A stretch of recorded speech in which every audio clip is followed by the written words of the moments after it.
Oh, new scope just dropped. Oh, look at it. It's beautiful. It's got the beautiful colors. It's got the intensity grading. Oh, and it's got beautiful FFTs and everything. Let's see. Oh, we can draw a box. Oh, and it's got the gate here. Oh, and it's just so lively and responsive. And oh, if we make the gate narrow in the time domain, it gets wide in the frequency domain. And I think we have to request vice versa. Oh yeah, because it's stacking them up. But anyway, so that's all fun. But there's just one fly in the ointment. It has artifacts. What to do about that? Oh, so there are artifacts on channel 1. Oh, and they hop to channel 2. Channel 3 is free of artifacts. Channel 4. So if we think about them a little bit, we're actually going to be able to figure out really a lot about them. So the first striking thing is just that they're very they're very digital in nature. They look it looks like one sample every now and again is getting flipped, and we'll see that actually it depends on the level where they get flipped. But a striking feature is that we can change the we can change the preamplification and attenuation settings.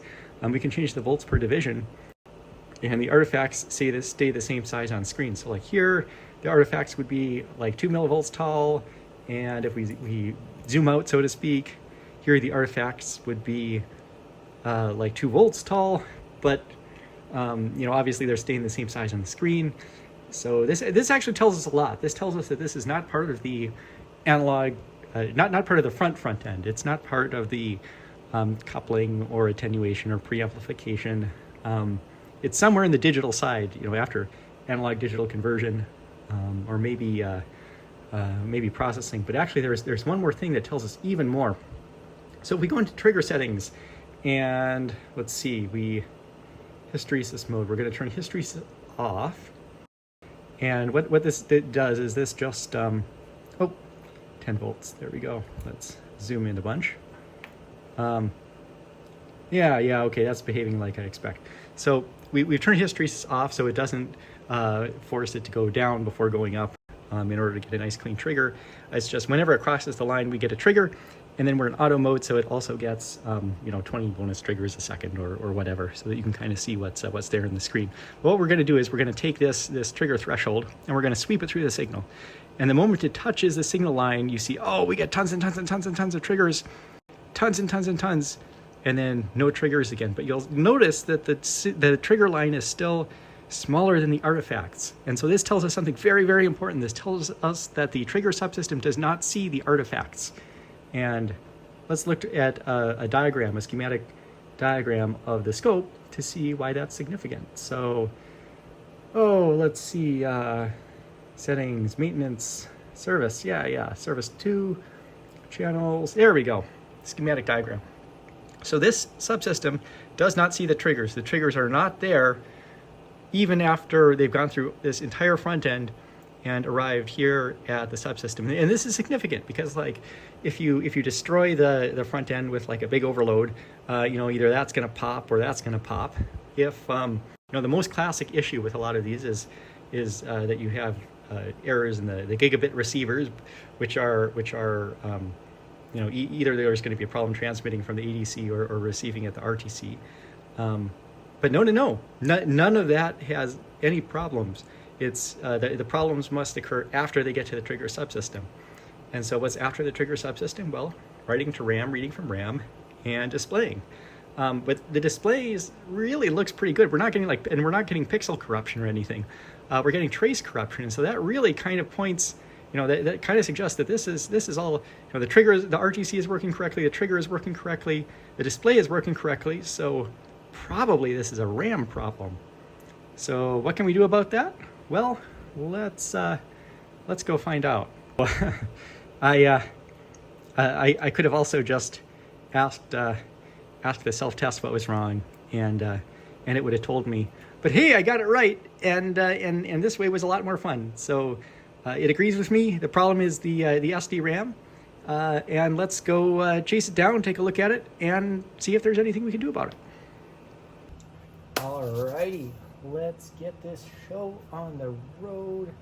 The buttons seem to protrude beyond the guards, so I don't think we can just put this on its face. The RTO2000 you could do that, so that must have been an oversight when they were designing the buttons for the new version.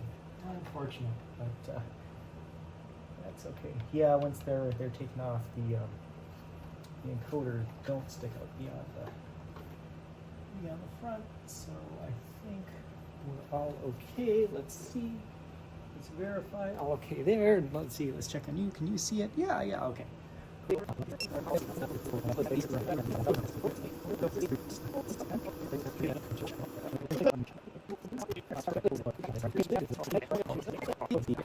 Let's go for this one then.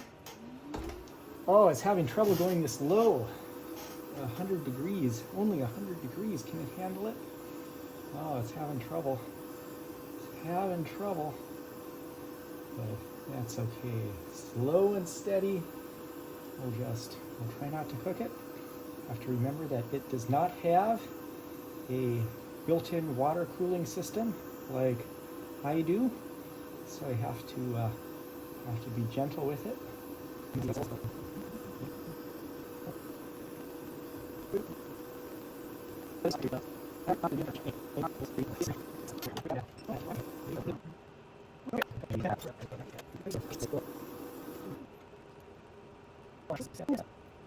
Here, when I was really diligent about the heat, it came off just fine, whereas here we got all the voids. We got the voids because we didn't have the heat. So this is very important when you're removing your sticker. Use a lot of heat. And I don't know if you saw my setting over there. It was setting at 100 degrees, but I think I probably could have used a little bit more heat than that. Yeah, but that's roughly it. And fortunately, I didn't leave all that much gunk for myself.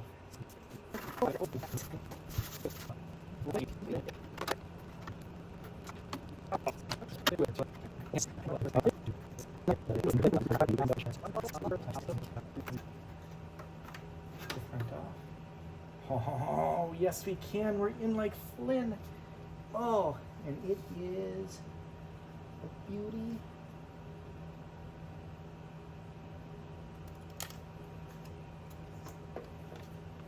There we go. Data model. Data model. Very cool. Well, there's no problem here, so I'm just going to keep going.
All right, I stopped recording there, but let's go on a flyby. So here we have the RTO2000. We've got the milled front block into which the BNCs are sat at very tight tolerances. Custom machined block, custom machined BNCs, probably beautiful.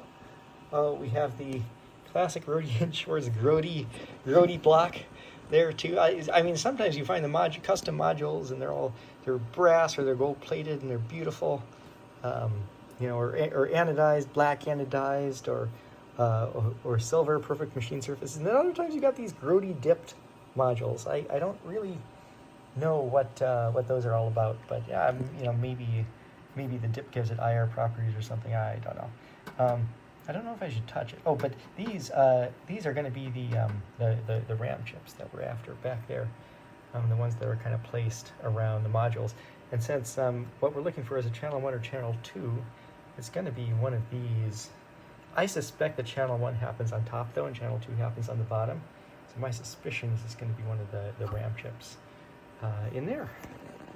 Let me see the oh, and then we've got the classic PCI Express connectors and slots that are used just to send signals. And here they're just used to send assorted signals. But back there they're used to send high-speed gigabit transceiver signals up between the ADCs to the processing chips up there.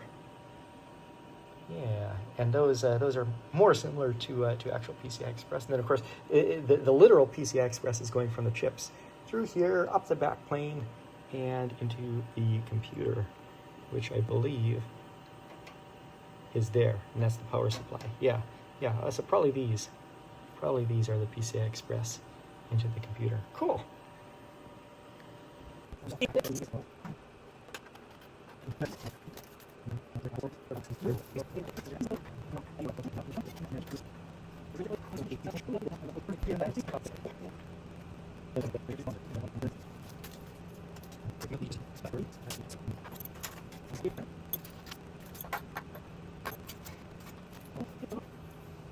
Push on those and pull on these. Just figure it out. Straight, yes. I think that was the secret. Oh, there we go. Perfect. Perfect. Oh, beautiful, beautiful. Oh, where am I? No, I'm not really scrunching it much, but yeah, there we go. Oh, it's a beauty. It's a beauty. There we go. Straighten it right up. And let's grab the camera and go on another field trip. So again, we have the inputs, and then the processing happens. We have analog digital conversion. Oh, here are the clocks. The clocks are going into the analog digital converters there. You see the single end. You see the splitters, the Wilkinson splitters. Actually, do you even need Wilkinson for this? I think that looks like a coupler more than a splitter. Interesting. Okay. Or it's running a low impedance trace. Yeah. And then it just splits it off. All right. You don't find those are Wilkinson dividers though. And then we got the rat race to turn it into differential. And then it goes into analog digital converters. I like that there's more bracing here. I mean, it's going to be a pain in the butt to take off, but that bracing is probably responsible for fewer gigabyte transceiver errors in this generation of the scopes. But these chips are the ones that we're after. This is two. This side is innocent. It's one of these, or more likely one of the ones on a symmetrical mounting in the bottom there. Yeah. And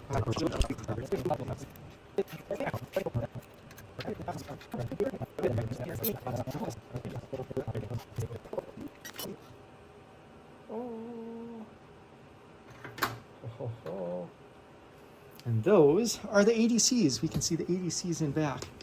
Now, these, Rody and Schwartz Grody board. Grody. Got the dip. And these are the ADCs. Nice, the nice new machined.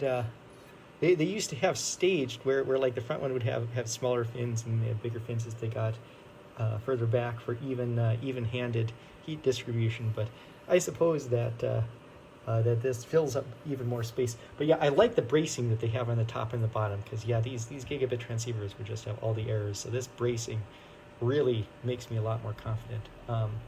This is a good design going forward.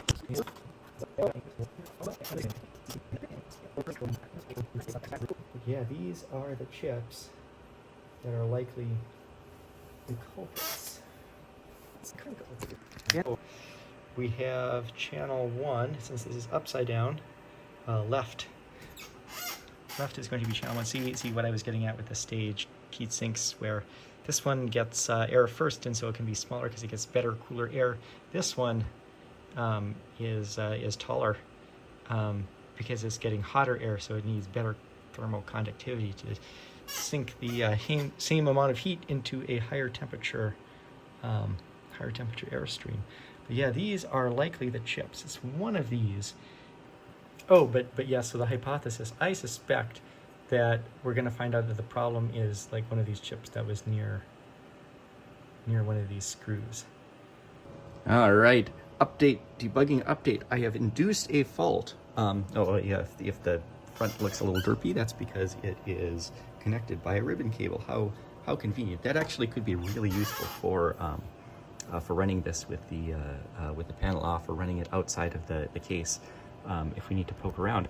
But that what we see is that there's a new fault, right? So in addition to the old green faults, they're the new yellow faults, offset in phase by 700 picoseconds, and that actually applies whether or not we have whether or not we have channel 2 on. And actually that gives us a useful information. I think that means the chips are interleaved. So rather than channel 1 top, channel 2 bottom like I thought before, or maybe channel 1 bottom, channel 2 top like I was thinking after first seeing the little bumps here, it might be that channel 1 and channel 2 are on the top and the bottom, and it just round robins everything. So that's kind of cool. But my problem here was that since this is a BGA, I couldn't see which traces went where, so I had to guess effectively. And by inducing a fault, I could see that there were decoupling capacitors on the power, which are X'd out. And so I could see like 4 traces came out over here and 3 came out here, but like which of the 3 is which, you can kind of guess based on order. But anyway, so I snipped the middle of these 3. Really I was aiming for DQ10 or DQ13, but it looks like I hit DQ8 here. But that's usable information. So yeah, I'll continue hunting the culprit here. All right, gotcha here. Okay, so this here is the real, or this is induced fault 5 and 6, or is it 4 and 5? Anyway, these are both induced faults on the same chip, and you can see that they occupy the same time slice. So what's happening is that every 100 picoseconds, sample arrives from channel 1 and channel 2, and the controller drops that in. It drops both of those samples. Channel 1 in the high bits, channel 2 in the low bits, and it just drops those into place, and then it goes on to the next chip, and it cycles through all 14 chips before it's done. And the chip, these are both induced faults, so the chip, but the true fault that we're after is offset by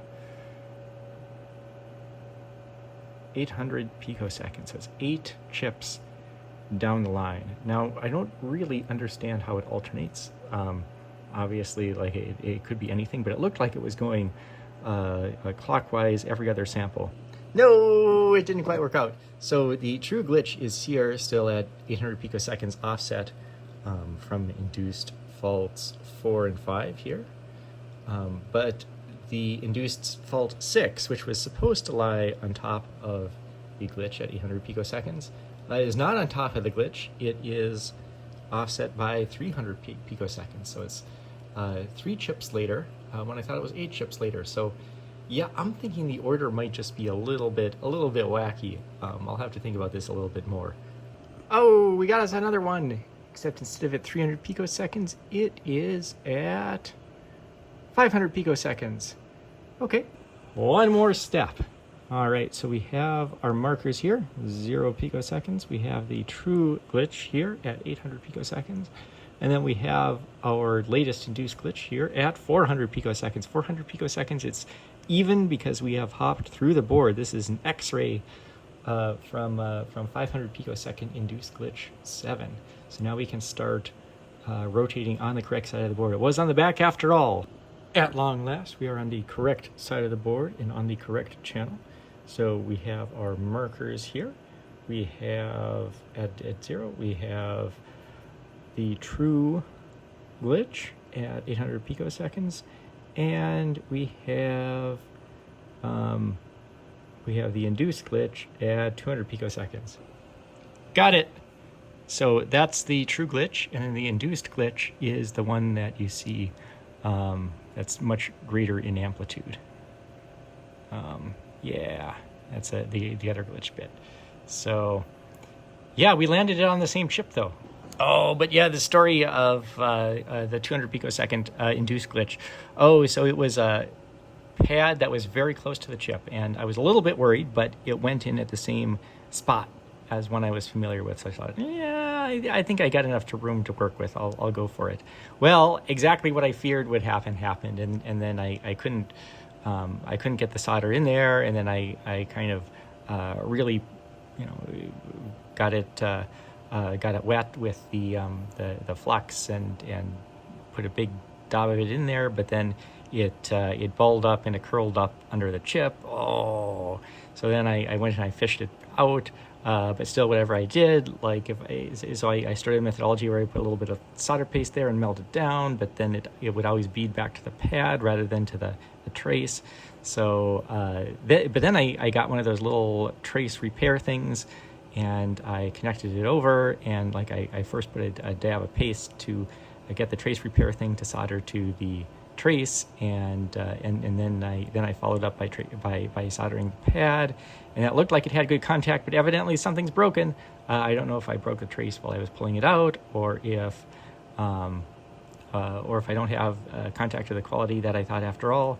But yeah, something's up with that 200 picosecond induced glitch is still there. So gotta go hunting again.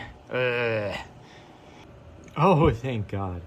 So it turns out that the 200 picosecond artifact was I had done a good job on the hard part. It was the easy part. It was attaching it to the pad that was underheated. But the pad's nice and big, huge target, better part of 1 millimeter across. The broadside of a barn, so you can hit it with the soldering iron, and it just cleaned right up.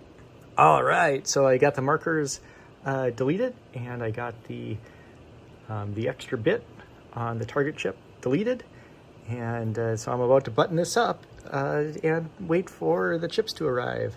I did order them first thing, but they're coming from China, so going to take a while. Also, I have to say these are my new best friend, the little pad repair kits, because yeah, every time I cut a trace and then try and solder it back together, it never works very well. The surface tension just does not want to go. But with one of these little pad repair kits, you can